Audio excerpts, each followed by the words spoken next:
Baik, bismillahirrahmanirrahim. Assalamualaikum warahmatullahi wabarakatuh. Perkenalkan, saya Muhammad Fauzi dari kelas 3G. Berikut saya akan menjelaskan tentang pengaruh Belanda terhadap perkembangan agama, sosial, dan pendidikan Islam di Indonesia. Di sini ada 3 penjelasan singkat yang akan saya jelaskan tentang materi tersebut. Yang pertama yaitu bidang agama, yaitu Belanda menerapkan politik kolonial yang membatasi peran Islam karena Islam dianggap bisa memicu perlawanan, dan kegiatan keagamaan diawasi melalui politik etis dan pengawasan guru. Kemudian tokoh agama tidak leluasa berdakwah, terutama yang menyinggung perlawanan politik. Meski begitu, tekanan ini justru mendorong lahirnya gerakan pembaruan Islam dan organisasi modern seperti Muhammadiyah pada tahun 1912 dan Nahdlatul Ulama atau NU pada tahun 1926. Dan yang kedua yaitu bidang sosial. Penjajahan menimbulkan stratifikasi sosial Eropa ke timur dan asing ke pribumi. Umat Islam pribumi berada di lapisan bawah. Bijakan pajak dan kerja paksa menyebabkan kemiskinan, tapi juga memunculkan solidaritas dan gerakan sosial berbasis masjid dan pesantren. Kemudian organisasi Islam seperti Syariat Islam atau SI muncul sebagai wadah melawan ketidakadilan ekonomi sosial. Dan yang terakhir atau yang ketiga yaitu bidang pendidikan Islam. Belanda membatasi pesantren atau madrasah, misalnya dengan ordonansi guru pada tahun 1905 yang mewajibkan izin mengajar. Kemudian pendidikan barat diperkenalkan bagi pribumi muslim. Tertekan oleh kebijakan kolonial, lembaga Islam kemudian melakukan modernisasi kurikulum, metode belajar, dan administrasi. Kemudian lahirlah madrasah modern seperti sekarang, yaitu Muhammadiyah dengan sekolah Islam modern atau pesantren Tebuireng yang memperkenalkan pelajaran umum. Baik, kesimpulan yang bisa kita ambil di sini bahwasannya Belanda memang membatasi Islam, tapi justru tekanan itu memicu kebangkitan organisasi, gerakan sosial, dan modernisasi pendidikan Islam di Indonesia. Baik, mungkin sekian penjelasan singkat yang dapat saya sampaikan tentang materi tersebut. Lebih dan kurangnya saya mohon maaf. Wabillahi taufiq wal hidayah. Wassalamualaikum warahmatullahi wabarakatuh. A'udzubillahi minasyaitonirrajim. Bismillahirrahmanirrahim. Assalamualaikum warahmatullahi wabarakatuh. Baik, saya di sini Muhammad Yazid dengan NIM 240101222 ingin menyampaikan tentang materi yang berjudul Kehidupan Sosial Ekonomi dan Politik Umat Islam pada masa penjajahan Belanda.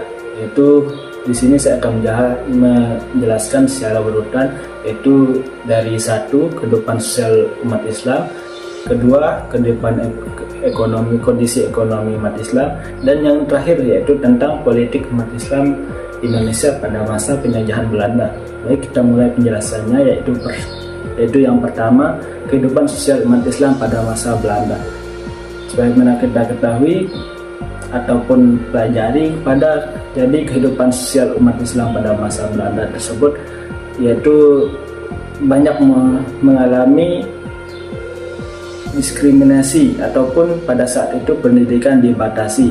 Jadi Belanda hanya mengembangkan sekolah-sekolah tertentu, yaitu untuk kalangan tertentu dan cenderung non-muslim. Jadi sekolah-sekolah pada saat itu tidak menekankan ataupun sangat menjauhi yaitu namanya pendidikan Islam. Jadi orang Islam itu sangat diwaspadai akan adanya pemberontakan terhadap pemerintahannya. Jadi pesantren-pesantren maupun madrasah-madrasah pada saat itu sangat diawasi akan kegiatannya sehari-hari. Jadi jikalau ada perkumpulan-perkumpulan itu pasti dicurigai akan melakukan pemberontakan, pasti sangat dibenci oleh pemerintahan Belanda. Jadi pada saat itu umat Islam itu kebanyakan tidak diperbolehkan untuk belajar agama. Jadi selanjutnya itu pada saat itu umat Islam mendapatkan diskriminasi dari pihak Belanda. Maksudnya diskriminasi tersebut yaitu masyarakat kolonial membedakan ras Eropa dengan pribumi. Jadi ras Eropa ataupun kulit putih dan ras pribumi yang tidak berkulit putih itu dianggap paling rendah ataupun tidak selevel dengan ras Eropa. Kan sebagaimana kita ketahui ras Eropa ini mementingkan dengan warna kulit. Jadi yang berkulit putih tersebut jadi ras tertinggi, dan yang kulit hitam ataupun coklat itu di ras yang bawah ataupun level yang bawah. Jadi bagi yang tidak memiliki kulit putih itu sulit mendapatkan pekerjaan ataupun jabatan pada saat pemerintahan Belanda. Nah, selanjutnya itu kita akan membahas tentang kehidupan ekonomi umat Islam pada masa kolonial Belanda. Bagaimana kita ketahui, jika pendidikan saja dikekang ataupun sosial didiskriminasi, apalagi ekonomi. Jadi ekonomi pada masa Belanda tersebut, umat Islam pada masa Belanda itu tidak baik-baik saja, ataupun ekonominya menurun ataupun melemah. Jadi oleh karena itu kita akan mencari tahu sebab-sebabnya, yaitu eksploitasi melalui sistem tanah paksa. Jadi pemerintahan Belanda itu melakukan eksploitasi dengan sistem tanam paksa. Jadi petani ataupun seluruh masyarakat Islam Indonesia pada saat itu disuruh tanam paksa, dan hasilnya diserahkan ke dia secara gratis dan tidak diupah. Hal itu yang membuat umat Islam itu tidak bisa menikmati hasil kerjanya, dan dari kerjanya tersebut dia tidak mendapatkan uang yang membuat dia bisa meningkatkan ekonominya tersebut. Dan yang kedua itu pajak yang sangat berat pada saat itu. Pajaknya yang tinggi, akan tetapi penghasilannya rendah, penghasilan pribumi Islamnya rendah. Hal itu yang membuat ekonomi Islam pada saat itu sangat merosot ataupun sangat di bawah. Dan karena di pasar juga ekonominya dikuasai oleh pemerintahan Belanda, yaitu seperti pasar dimonopoli hanya untuk orang-orang Belanda. Selanjutnya kita akan membahas yang ketiga, yaitu kehidupan politik umat Islam pada masa Belanda.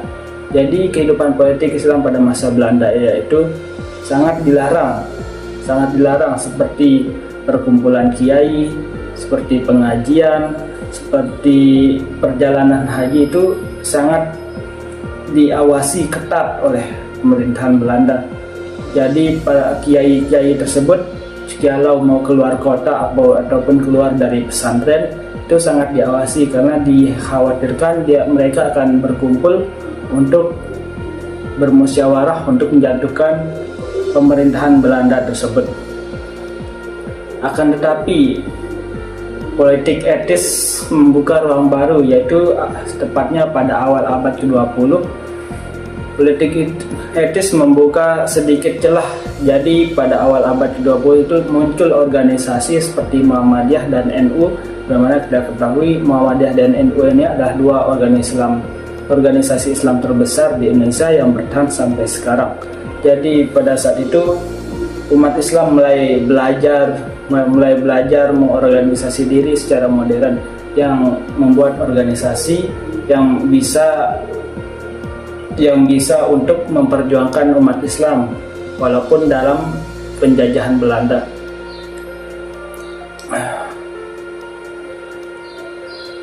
Dan tidak kita lupa juga pada saat itu juga pada awal abad ke-20 muncul elit politik Muslim pada saat itu.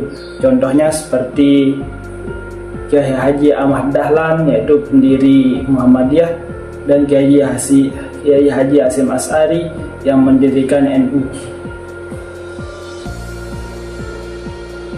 Jadi kesimpulannya yaitu pada masa penjajahan Belanda, yaitu tentang kondisi sosialnya, umat Islam mengalami diskriminasi, pendidikan Islam dibatasi, dan mobilitas sosial yang rendah. Hal itu yang membuat sangat tertekan, ataupun masyarakat Muslim pada saat itu sangat tertekan dengan pemerintahan Belanda, sehingga ketentraman tersebut sangat sulit untuk didapat pada saat itu.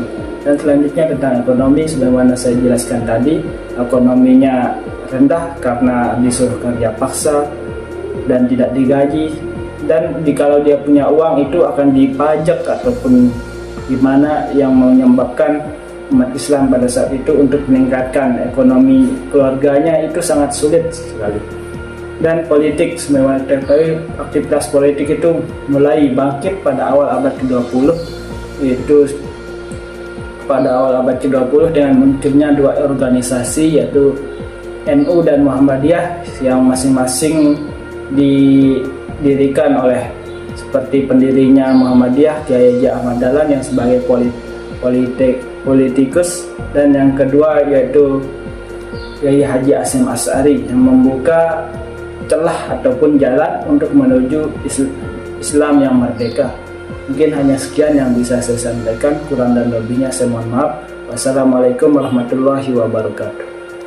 Assalamualaikum warahmatullahi wabarakatuh. Yang saya hormati Bapak dosen tercinta kita, Bapak Fathur Rahman MAG, yang dimanapun sudah berada. Jadi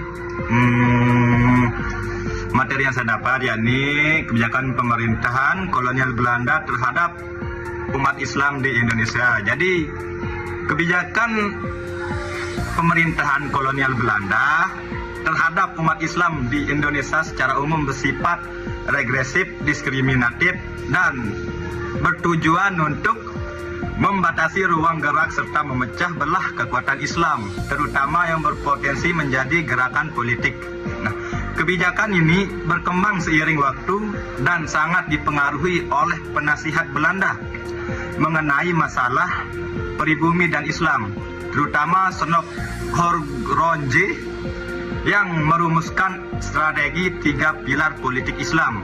Nah, 3 pilar politik Islam Senok Horgronje menyarankan strategi yang memisahkan antara aspek keagamaan murni dan aspek politik dalam Islam terhadap dogma agama dan ibadah murni. Nah, pemerintah harus bersikap netral dan toleran. Urusan ibadah dan ritual keagamaan lainnya seperti sholat, puasa, dan zakat dianggap tidak mengancam kekuasaan kolonial terhadap hukum Islam, perkawinan, dan warisan. Pemerintah harus menghormati praktik yang sudah berlaku.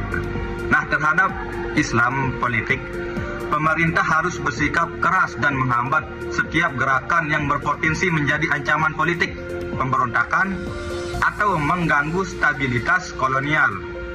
Nah, kebijakan Belanda seringkali merupakan implementasi dari pilar ketiga ini.